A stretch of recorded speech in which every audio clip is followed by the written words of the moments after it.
The following program is brought to you in living color.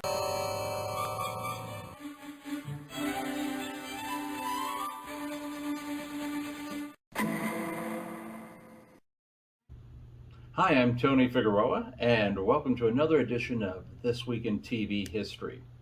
You can read my blog, traveltotelevision.blogspot.com, or you can listen to me on TV Confidential, a radio talk show about television. And this time I'm going to talk about a show called Emergency.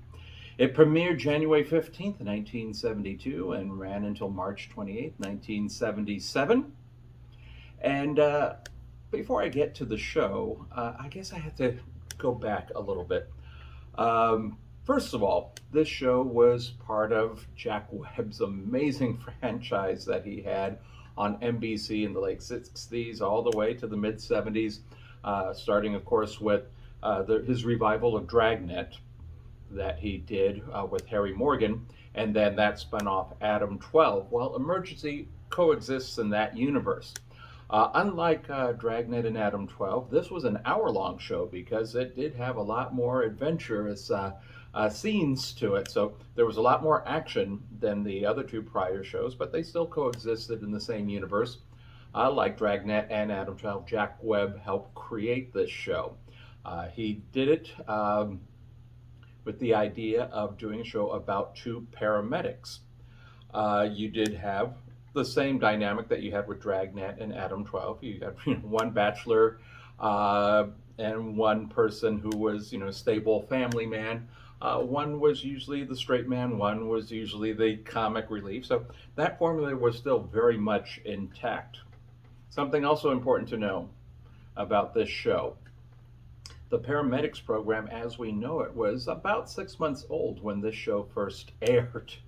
So something I didn't appreciate fully when I was a kid, because, I was a kid, if there was an emergency, you didn't have 911, you called the fire department. So even if the house was not on fire, if somebody passed out or somebody got hurt, you would call the fire department. I remember we had little stickers on our phone that we called that number.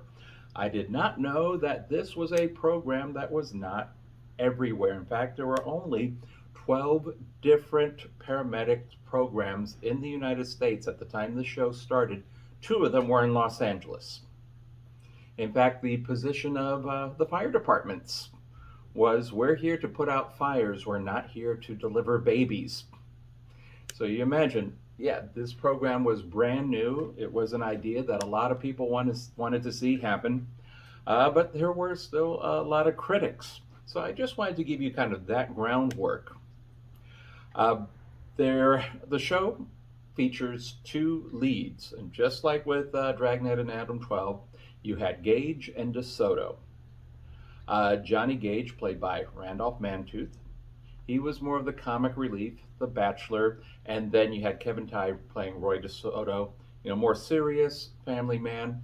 Many of these episodes would open in the firehouse where they would be doing their normal everyday stuff, maybe cooking a meal or polishing the truck, or just having conversation, kicking back, small talk. When that alarm went off, they went into action. They were strictly business. Now, these 2 actors that we have, Kevin Tighe and Randolph Mantooth, they also trained to be paramedics as part of their preparation for the show.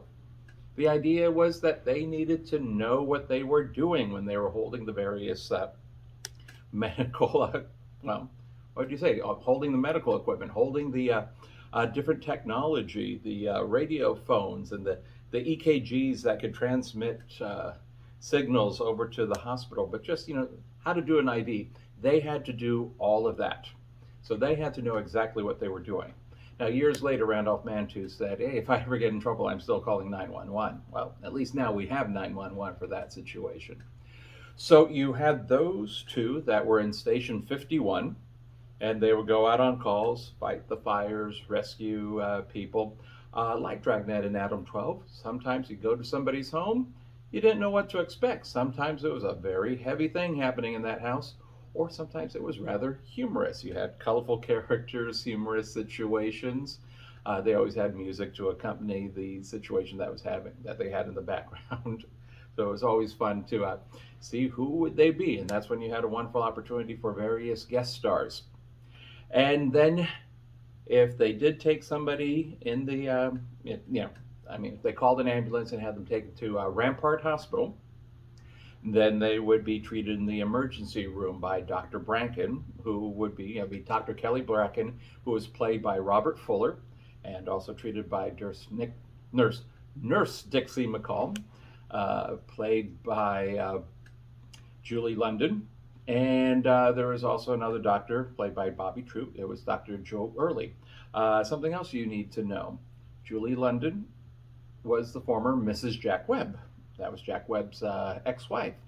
And her current husband was Bobby Troup, now in the role of Dr. Roy Early. Bobby Troup you might also know as a singer-songwriter, most famously for the song Route 66. The characters of Rita Malloy from Adam 12, they did appear on the show at least a couple of times, one in the pilot, and then later in a episode, much later. Jack Webb did not get credit for creating the show in the pilot episode. He did get credit for directing, so he was involved with that part of the production phase. The pilot episode was called the Wedsworth-Townsend Act. And it was, they changed the spelling slightly. There was the Wedworth-Townsend Act, and that was the act that passed in California to get the paramedics program started. So the pilot episode was centering around getting this act passed.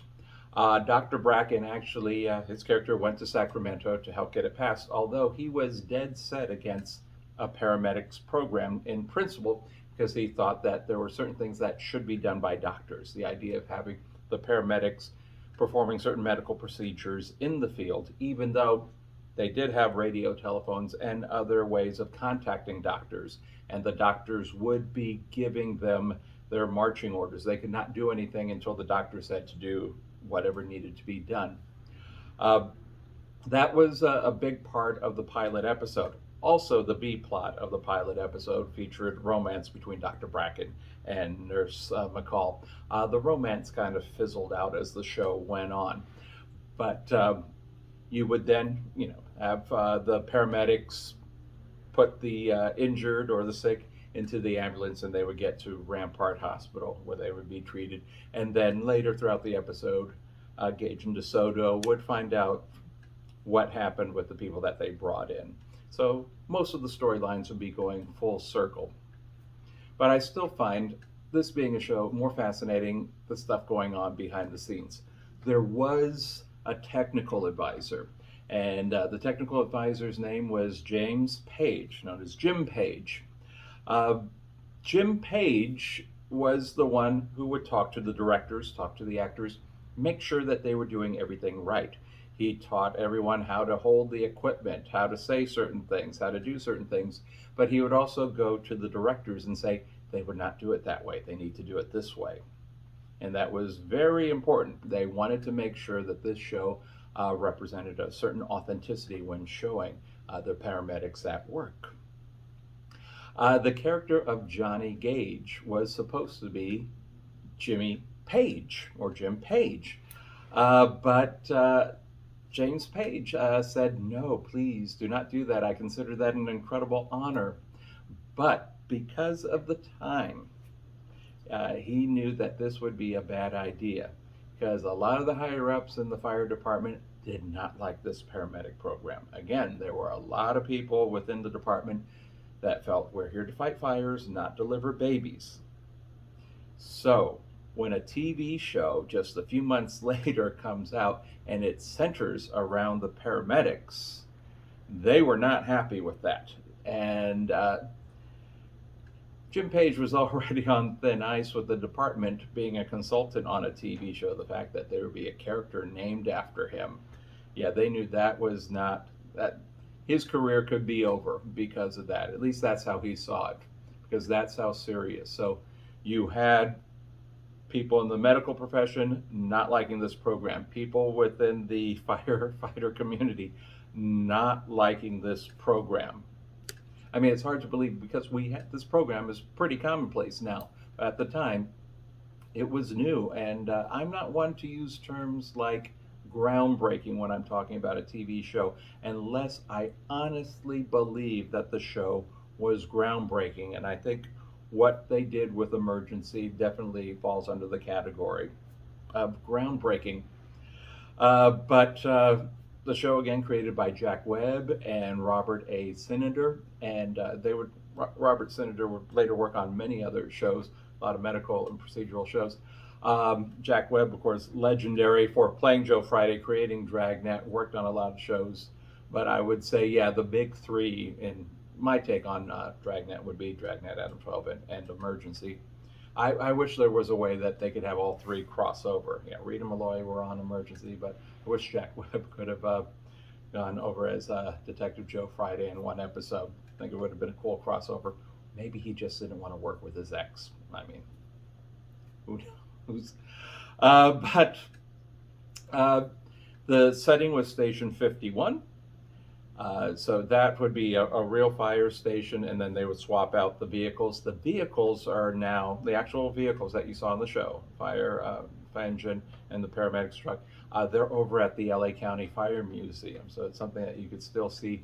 A lot of the equipment that was used on the show, and keep in mind at the time this was state-of-the-art equipment, that went over to the Smithsonian Institute. So that's shows their legacy. The show is still on. You can see it on the Nostalgia channels, and it's available on multiple platforms. There were toys that were out at the time. I had the board game. Yes, there was an Emergency board game. This show, unlike Dragnet and Adam 12, spun off a cartoon series. It was on Saturday morning called Emergency Plus 4. So it was Gage and DeSoto plus 4 other kids that helped them in their rescue operations. There were other potential spin-offs from the show that never quite took off. But I'd say the show has a great legacy. Actually, it has several legacies. If you ever visit the Universal Studios lot or just take the Universal Studios tour, one thing you will see on the tram route is Fire Station number 51. Now, Fire Station 51 has been around for about 20 plus years. Formerly, they had a fire station. It was Station 60. That fire station was demolished to expand and build the Jurassic Park ride. So when they built a brand new fire station, it was decided that it was going to be numbered 51 as an homage to the TV show Emergency, which shot on the Universal lot a great deal. If you watch Chicago Fire, Chicago Fire is set in Station 51 as an homage to Emergency. And I think if you look at the Chicago lineup that we have on NBC now, Chicago Med, Chicago Fire, Chicago PD, inspired, of course, by Dragnet and Adam 12 and Emergency, just like the Law and Order franchise, definitely inspired by Dragnet.